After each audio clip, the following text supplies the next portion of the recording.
Next Bharatiya Janata party government తెలంగాణలో రావాలంటే ఏమి చేస్తే బాగుంటుంది అది కేంద్రంకి చెప్పాలనుకుంటున్నాను. దాని వెనుక ఏమీ కూడా ప్లాన్ లేదు, ఏమీ కూడా కుట్ర లేదు. ఆ రిజైన్ వెనుక ఏమీ కూడా కుట్ర లేదు. చాలా మంది యూట్యూబ్ ఛానల్లో నడుపుతున్నారు, మీడియా ఛానల్లో నడుపుతున్నారు. రాజాసింగ్కి డైరెక్ట్ అమిత్ షా ఫోన్ చేసిండు, రాజాసింగ్కి కేంద్రం ఉన్న అధికారులు మెసేజ్ చేస్తున్నారు, నువ్వు ఎక్కడ పోకు, బీజేపీలో రా, మళ్ళొక్కసారి రా. అట్లాంటి కొన్ని ఫేక్ వార్తలు కూడా నడిపిస్తున్నారు. అట్లాంటి మెసేజ్ వచ్చే అంత పెద్ద వ్యక్తి నేను కాను. అమిత్ షా గారే డైరెక్ట్ నాకు ఫోన్ చేస్తున్నారు, కొన్ని వార్తలు నడుస్తున్నాయి. నేను అంత పెద్ద వ్యక్తి కాను. ఎప్పుడు కూడా అమిత్ షా గారు నాకు ఫోన్ చేయలేదు, చెయ్యరు కూడా. నేను చాలా చిన్న వ్యక్తి, నేను చాలా చిన్న ఒక ఎమ్మెల్యే, ఒక కాన్స్టిట్యున్సీకి ఒక చిన్న ఎమ్మెల్యే.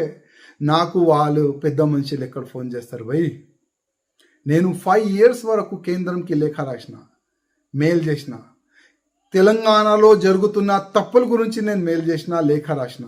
కానీ ఆ మెయిల్ కానీ ఆ లేఖ కానీ వాళ్ళ దృష్టికి వచ్చిందో లేదో తెలియదు. కానీ గతంలో అమిత్ షా గారు బేగంపేట ఎయిర్పోర్ట్లో వచ్చిన తర్వాత కూడా రిక్వెస్ట్ చేశారు, సార్ కలవాలి, చాలా తప్పులు జరుగుతున్నాయి తెలంగాణలో.